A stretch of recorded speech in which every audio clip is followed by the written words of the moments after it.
ఉద్యోగం కోసం చూస్తున్నారా? ఓం శక్తి ప్రైవేట్ లిమిటెడ్ కంపెనీలో మార్కెటింగ్ జాబ్స్ 20,000 నుంచి 30,000 వరకు జీతం ఉంటుంది. సంప్రదించండి. ప్రస్తుతం మనతో పాటు ప్రముఖ ఆధ్యాత్మికవేత్త, జ్యోతిష్య పండితులు ప్రొఫెసర్ డాక్టర్ ముల్లపూడి సత్యనారాయణమూర్తి గారు ఉన్నారు. గురువుగారితో మాట్లాడదాం. గురుగారు నమస్కారం. నమస్కారం మణికంఠ గారు. జూలై నెల 2026 విశేషంగా తులారాశి వాళ్ళకి ప్లస్లో మైనస్లో ఎటువంటి పరిణామాలు ఈ నెల జరగబోతున్నాయి గురుగారు? ఎటువంటి జాగ్రత్తలు తీసుకోవాలి? తులారాశి వారికి కేంద్రంలో గురు, శుక్ర, రవి గ్రహాలు ఉండడం శుభప్రదం. దీనివల్ల విపరీతమైనటువంటి ఇన్కమ్స్ పెరిగిపోతాయి తులారాశి వాళ్ళకి. విద్యార్థుల్లో మేధాశక్తి బాగా పెరుగుతుంది, జ్ఞాపకం శక్తి ఇంకా పెరుగుతుంది. అలాగే గతంలో కానటువంటి పనులన్నీ కూడా దశమ గురుడు, దశమ శుక్రుడు పూర్తి చేయడం జరుగుతుంది. భార్య తరపు రావాల్సినటువంటి ఆస్తిపాస్తులన్నీ కూడా అవన్నీ వచ్చేయడానికి అవకాశాలు ఉంటాయి. అలాగే అత్తగారులతో వాళ్ళు పెడతామనేటటువంటివి ఇంకా పెట్టకుండా ఏమైనా కానుకలు మిగిలిపోయినాయి అనే అసంతృప్తి అల్లుళ్లలో ఉన్నట్లయితే అవన్నీ కూడా అత్తగారులు తీర్చేయడం అనేటటువంటిది జరుగుతుంది. తులారాశి వారికి మనకి కుజుడు జూలై 15 తర్వాత మనకి కుజుడు నేచపట్టినటువంటి ఈ యొక్క కర్కాటక రాశిలోకి వచ్చినప్పటికీ కూడా ఉచ్చస్థితిగతుడైనటువంటి గురుగ్రహంతో కలిసి ఉండడం వలన మనకి ఈ యొక్క కుజ దోషం అనేటటువంటిది పోతుంది. దానివల్ల వీళ్ళ పేరు మీద ఉన్నటువంటి స్థలాలన్నీ కూడా ఎక్కువ రేట్లు పలకడానికి అవకాశాలు ఉంటాయి. అదేవిధంగా అమ్మాలిండి స్థలాలు అని చాలా కాలంగా మేము ప్రయత్నం చేస్తున్నామండి, కానీ అవి అమ్ముడు అవ్వట్లేదండి అని బాధపడేటటువంటి వాళ్ళందరికీ కూడా స్థలాలకి అమ్మకాలు మనుషులు వస్తారు. కాబట్టి జాగ్రత్తగా మనం డీల్ చేసుకున్నట్లయితే మనకు కుదురుతుంది. అయితే ఇక్కడ పంచమ స్థితిగతుడైనటువంటి రాహుగ్రహ ప్రభావం వలన మేమే మోనార్కులం, మాకే అన్నీ తెలుసు అనే మొండి విధానంతో ఈ తులారాశి వారు ప్రవర్తించడం అనేటటువంటిది జరుగుతుంది. అలాగే పిల్లలు కూడా అనేకమైనటువంటి మొండి వైఖరితో, చేష్టలతో వీళ్ళందరినీ కూడా అనేకమైనటువంటి సమస్యలని తులారాశి వారికి తెచ్చిపెట్టడం అనేటటువంటివి జరుగుతాయి. అలాగే ఈ యొక్క శత్రు బాధలు అనేటటువంటివి ఉంటాయి. కేవలము బాహ్య శత్రువులే కాకుండా అంతఃశత్రువులు కూడా ఉంటాయి. విపరీతమైనటువంటి కామంతో పెళ్ళిళ్ళు ఇంకా చేయలేదండి అనేటటువంటి పిల్లలు కొంతమంది ఉంటారు. హార్మోన్స్ ఇంబ్యాలెన్స్ అవడం వల్ల వీళ్ళంతా కూడా కామపు కోరికలు అనేటటువంటివి చాలామందిలో ఎక్కువగా ఉంటాయి. అటువంటిప్పుడు సమాజంలో మరి చీడ పురుగులు లాంటి కొంతమంది వ్యక్తులు, డాక్టర్ సమరవ్ ఇలాంటి వాళ్ళందరూ కూడా చెప్పేటటువంటివి చూసి మరి వాళ్ళు హస్తప్రయోగాలు చేసుకోవాలి. ఇలాంటి నాన్ సెన్స్ అంతా చూసి యువత అనేటటువంటిది అమెరికాలో ఏ స్థాయికి వెళ్ళిపోయిందంటే ఇక్కడ కూడా వెళ్ళిపోయింది. మగాళ్ళు హోమోసెక్షువల్స్గా మారిపోయినటువంటి వాళ్ళు ఉన్నారు. ఇలాంటి తలపోట్లు ఇళ్ళకి తీసుకొచ్చేటటువంటి సందర్భాలు అమెరికా నుంచి ఇండియాకు కూడా వచ్చేసినాయి. సో లెస్బియన్స్గా మారడాలు, ఇలాంటి తలపోట్లతో ఈ యొక్క పంచమ రాహువు మా తులారాశి వారిని ఇబ్బంది పెడుతూ ఉంటాడు. అలాగే బాహ్య శత్రువులను కూడా తరిమి మీరందరూ కూడా శని మీనరాశిలో ఉండడం వల్ల కొట్టిపారేయడం జరుగుతుంది. అలాగే చాలా ఏమండి మేము లాంగ్ ఎగో మేము మా నాన్నగారు, మా తాతగారండి స్థలాలు తీసుకున్నారండి, అది ఎంత అండి? ఒకడు వచ్చాడు నా దగ్గరికి, ఒక రెడ్డి గారు అని చెప్పి. ఆయన ఏం చేశాడు, ఇక్కడ సుజనామాల పక్కన 100 ఎకరాలండి ల్యాండ్, డీజీపీ ఇంట్లో అద్దెకుంటున్నాను, 100 ఎకరాలు నాదే అని అమ్మమ్మ అనేవాడు. నీకు ఎక్కడి నుంచి వచ్చిందిరా 100 ఎకరాలు అంటే అన్ని కరెక్ట్ డాక్యుమెంట్స్ ఎప్పుడయ్యో నవాబుల కాలం అయితే తీసుకొచ్చేవాడు. అక్కడ అంతా అమ్మేశారు, ఎప్పుడో ఎవరో కట్టేశారు. అలాగే ఇక్కడ కూడా మనకి ఈ యొక్క ఆకారాష హాస్పిటల్స్, రామ్దేవ్ బాబా హాస్పిటల్స్, ఆ ల్యాండ్లు పట్టుకుని కాగితాలు తిరిగే పిచ్చోళ్ళు ఇంకా ఉన్నారు. అవన్నీ అవుతాయా? ఆల్రెడీ కన్స్ట్రక్షన్స్ జరిగిపోయినాయి. అలాంటి కాగితాలు పట్టుకునే తిరిగే బ్యాచ్ తులారాశి వాళ్ళలో ఉంటారు.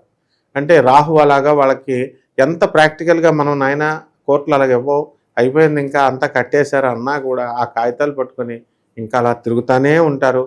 రైస్ పుల్లింగ్, ఆర్పి బ్యాచ్లు, తర్వాత ఈ యొక్క నిధులు, మళ్ళీ దానికి జన్మభూమి అని పేరు పెట్టారు. పోలీసులకు తెలిసిపోద్దని కోర్ట్ భాష అనమాట, నిధులని అనకుండా. మళ్ళీ ఆ నిధులను టెస్టింగ్ చేసేవాడిని డాక్టర్ అని పేరు పెట్టారు. ఆ డాక్టర్ వచ్చి చెక్ చేస్తాడట అక్కడ ఉందా లేదా అని. సో ఇలాంటి భ్రమల్లో ఈ తులారాశి వాళ్ళు ఉండడం జరుగుతుంది. చేయరాని తప్పులకి తులారాశి వాళ్ళు బలైపోయారు. వీళ్ళ ఫాదర్లు సెకండ్ సెటప్లు పెట్టుకోవడం వల్ల కొంతమంది వాళ్ళ యొక్క ద్వితీయ సంతానం కోసం బంగారం లాంటి 12 ఎకరాల ల్యాండ్ని, సగం ల్యాండ్నేమో వీళ్ళకి ఇచ్చేయడం, ఎవరు రౌడీలకి అగ్రిమెంట్ రాసి ఇవ్వడం, ఇంకో సగం ల్యాండ్ ఏమో రౌడీలకి 50,000కే 1 కోటి రూపాయల పొలాన్ని 6 కోట్ల రూపాయల 6 ఎకరాల ల్యాండ్ని 50,000కి ఇచ్చేసి తాగుడు నిషాలు రాసేయడం. పాపం మా ఆస్తులు మాకు తెచ్చుకోవాలని వాళ్ళు ఈ పిల్లలేమో తిరగడం కోర్టుల చుట్టూ.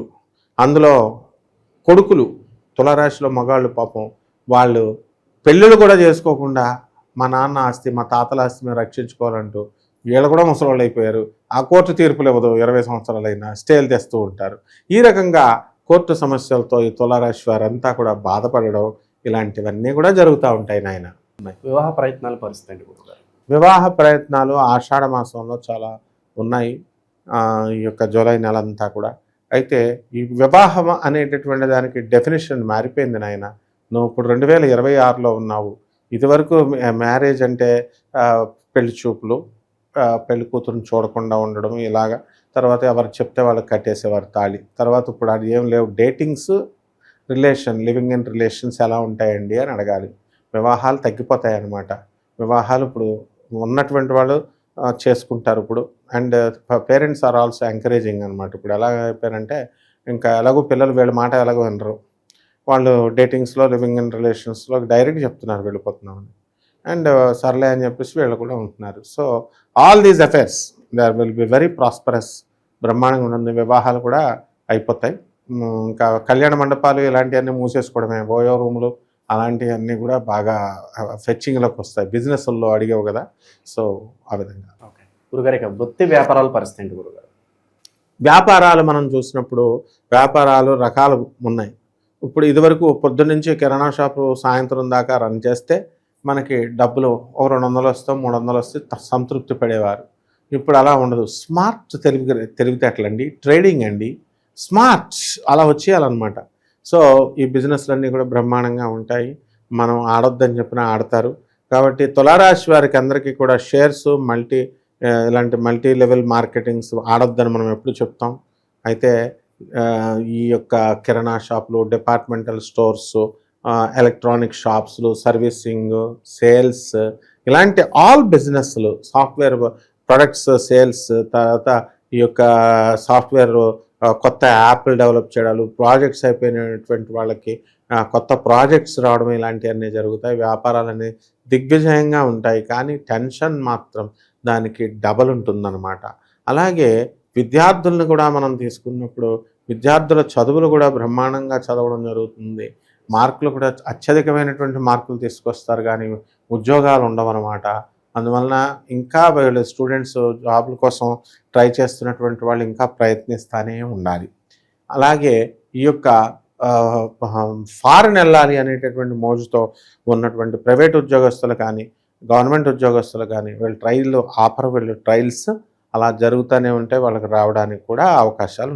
గురుగారు, మరి ఎలాంటి పరిహారాలు చేసుకోవాలి గురుగారు ఈ రాశి వాళ్ళ ప్రస్తుతానికి? పరిహారాల దగ్గరికి వచ్చేసరికి కోట్ల మందికి మనం కామన్ ప్లాట్ఫారం మీద చెప్తున్నాము ఇవి. కాబట్టి వ్యక్తిగత జాతకాలు చూసుకోవాల్సినటువంటి అవసరం ఉంది. వాళ్ళు చెడిపోతున్నారా, ఉంటున్నారా, ఏ గ్రహాలు మనకి దెబ్బతీస్తున్నాయి, ఎప్పుడు యాక్సిడెంట్లు జరుగుతాయి, ఇవన్నీ కూడా పర్సనల్ చార్ట్లను చూడడం వల్ల మనకు తెలుస్తాయి. కాబట్టి పరిహారాల దగ్గరికి వచ్చేసరికి రాహు చాలా బాధిస్తున్నాడు.